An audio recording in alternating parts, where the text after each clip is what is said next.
कक्षा 10 का है द्विघात समीकरण, यानी क्लास 10 का द्विघात समीकरण चैप्टर का नाम है। पेज का नाम है 101। एग्जाम्पल नंबर 17 का दूसरा है, यानी एग्जाम्पल नंबर 17 का दूसरा समीकरण 2x पे 2 घात माइनस 5x प्लस 4 बराबर 0, यानी द्विघात समीकरण के मूल, यानी ये क्या है, संख्या हमारा द्विघात समीकरण है। क्या है? द्विघात समीकरण है। क्या पूछा है? के मूल है। क्या लिखा हुआ है? समीकरण 2x² माइनस 5x प्लस 4 बराबर 0 के मूल है। पूछा है मूल है। क्या है? इसमें 4 ऑप्शन है, यानी बहुविकल्पी है। क्या लिखा हुआ है?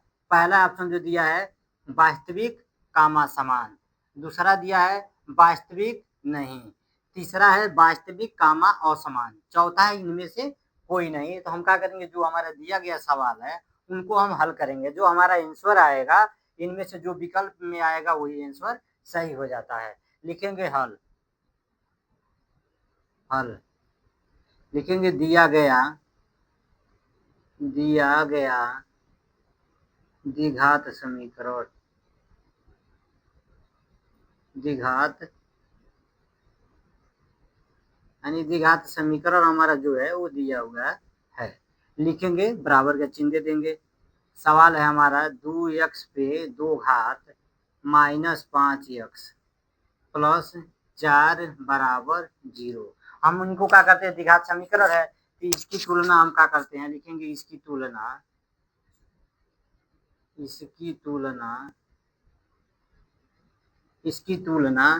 ax पे 2 घात प्लस bx प्लस c बराबर 0 से करने पे हम क्या करेंगे, इसकी तुलना कर दे रहे हैं। यानी ए के मान हमारा 2 हो जाएगा, बी के मान -5, सी के मान 4। ए के मान कितना है हमारा 2 है, कामा बी के मान हमारा है -5 तथा सी के मान हमारा 4 है। क्या पूछा है, समीकरण 2x पे 2 घात माइनस 5x प्लस 4 बराबर 0 के मूल है। तो यहाँ पे हम कौन सा फार्मूला लगाएंगे, विविक्तर,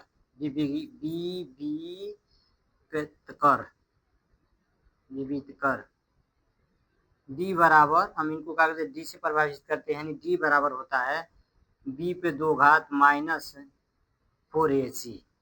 तो अब ध्यान देंगे बी का मान रखेंगे।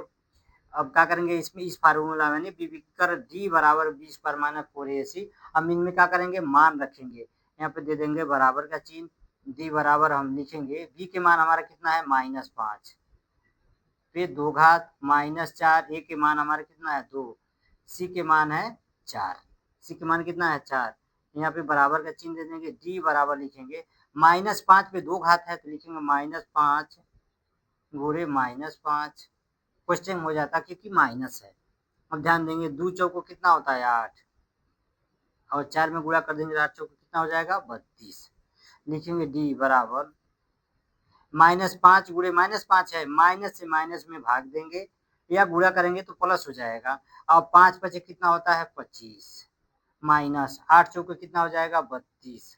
अब ध्यान देंगे हमें यहाँ पे -32 में से प्लस 25 को घटाना है। तो अब हम ध्यान देंगे 2 में से 5 जाएगा नहीं, 2 में से 5 नहीं जाएगा, 3 एक हासिल दे देगा 2 को, तो एक आगे आ जाएगा तो 12 हो जाएगा, 12 में से 5 गया तो 7, यानी यहाँ पे कितना बचा -2 प्लस 2, यानी यहाँ पे -7 बचेगा। क्योंकि ध्यान देंगे यहाँ पे -32 में से प्लस 25 को हम निकाल रहे हैं। अब 2 में से 5 नहीं जाएगा, एक हासिल देगा 12 हो गया, 12 में से 5 गया 7 हो जाएगा। यहाँ पे कौन सा चिन्ह बचेगा, यहाँ पे यानी यहाँ भी 2 बच गया, प्लस -2 प्लस 2। तो अब हम यहाँ पे हम ध्यान देंगे माइनस बड़ा का चिन्ह है तो माइनस यहाँ पे आ जाएगा, यानी -7 बचेगा। लिखेंगे विविक्तर हमारा क्या हो गया, यानी क्या पूछा क्या था, के मूल है, क्या कौन सा मूल है हमारा -7 है। तो अब हम क्या लिखेंगे, क्योंकि बराबर नहीं, डी बराबर नहीं है क्योंकि माइनस में आया है, प्लस में तो आया नहीं है, डी बराबर -7 आया है। तो लिखेंगे अतः मूल काल्पनिक होंगे, जो कल्पना हम कर सकेंगे वो होगा। लिखेंगे अतः मूल काल्पनिक होगा, काल्पनिक होगा तथा वास्तविक नहीं, वास्तविक नहीं है क्योंकि उसके बराबर नहीं आया है, माइनस में आया है। हम क्या लिखेंगे, वास्तविक नहीं, यही नहीं है।